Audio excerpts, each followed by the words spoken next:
Hello student, welcome back to my YouTube channel. आज हम इसके अंदर आपका करने वाले हैं जो 9th क्लास की वर्कशीट आई है, वर्कशीट नंबर 53 है आपकी। तो हम इसके बच्चों इसके जो आंसर हैं वही हम डिस्कस करेंगे। तो आपको डायरेक्ट आंसर मिल रहे हैं, तो आप इसे नोट कर लें ज़रूर से। प्रश्न आपका इसमें जो पहला है, डायरेक्टरी के शासन में क्या क्या कठिनाइयाँ थीं। तो इसका उत्तर है डायरेक्टरी के शासन में निम्नलिखित कठिनाइयाँ थीं। पहले है युद्ध की समस्या। दूसरा है डायरेक्टरी के सदस्य अनुभवहीन थे। डायरेक्टरी के सदस्य तथा भ्रष्ट भी थे, मतलब कि जो डायरेक्टरी के सदस्य थे वो अयोग्य और भ्रष्ट भी थे। नेक्स्ट है बेकारी और व्यापार की समस्या। तो आप इसे ज़रूर से नोट कर लें।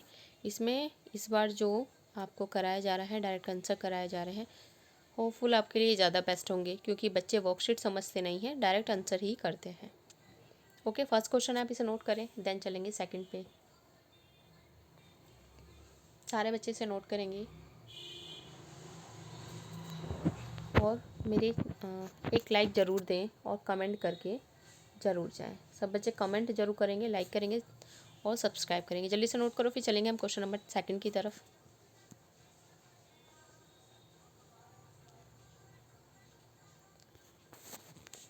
नेक्स्ट जो है आपका क्वेश्चन नंबर सेकंड है, ये है नेपोलियन प्रथम किस प्रकार शासन पर अपना नियंत्रण स्थापित करने में सफल रहा। तो इसका जो उत्तर है, इसमें नेपोलियन की बात चल रही है कि किस प्रकार से वो शासन पर नियंत्रण करने में सफल रहा था, यानी कि उसको किस प्रकार से सफलता मिली थी। पहला क्या था, नेपोलियन प्रथम ने 1799 में फ्रांस का प्रथम काउंसिल बना था।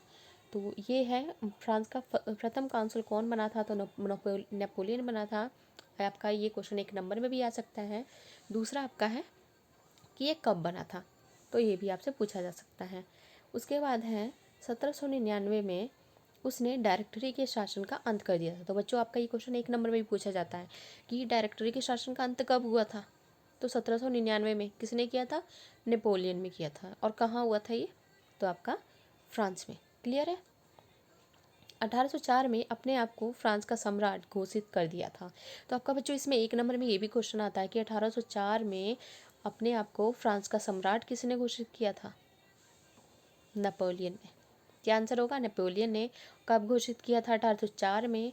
और खुद को फ्रांस यानी कि खुद को सम्राट घोषित कहाँ किसने किया था, तो नेपोलियन ने। कहाँ किया था, तो फ्रांस में। क्लियर है। नेपोलियन ने कोड लागू किया। नेपोलियन ने क्या लागू किया बच्चों, एक कोड भी लागू किया था।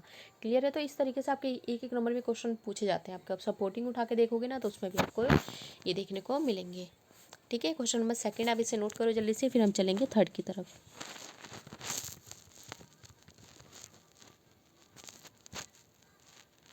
नेक्स्ट इसमें है आपका जो प्रश्न नंबर 3 है, नेपोलियन संहिता का क्या महत्व है। तो नेपोलियन संहिता का जो महत्व है बच्चों, नेपोलियन संहिता में धर्म की स्वतंत्रता प्रदान की गई है।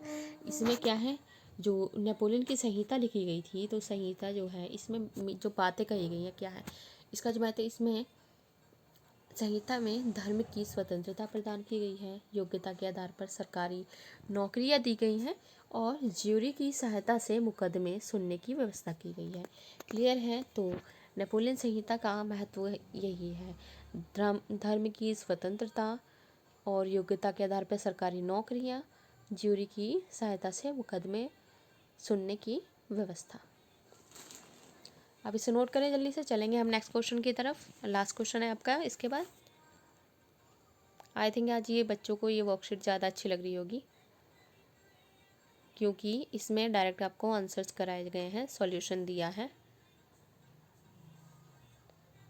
क्योंकि बच्चे पूरी वीडियो स्किप करके बस इसके आंसर्स करते हैं।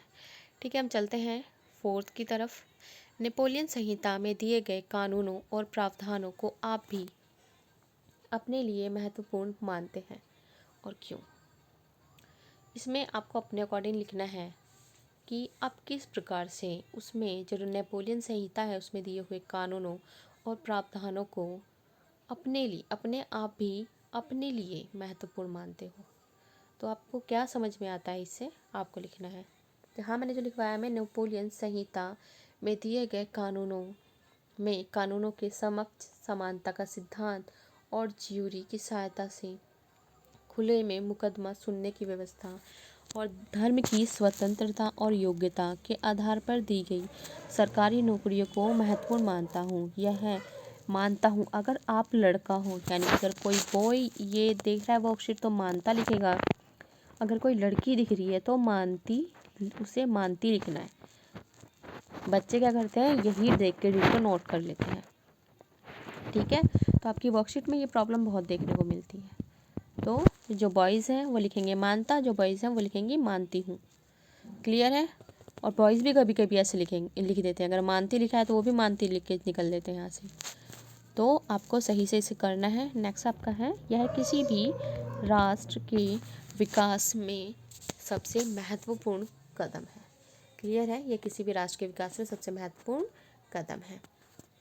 तो हमने आज के इसके 4th क्वेश्चन किए हैं। आपको ये वर्कशीट कैसी लगी कमेंट में ज़रूर बताएं। क्या आपको इसी प्रकार से आपको जो इसके आंसर्स हैं वो इसका सीधे सॉल्यूशन दिया जाए, क्योंकि मुझे जहाँ तक लगा बच्चों को ये काफ़ी पसंद आ रहा है कि इन्हें डायरेक्ट आंसर करने को मिल जाए। तो कमेंट में ज़रूर कमेंट करके बताना, चैनल को सब्सक्राइब करना और एक लाइक करके ज़रूर जाना।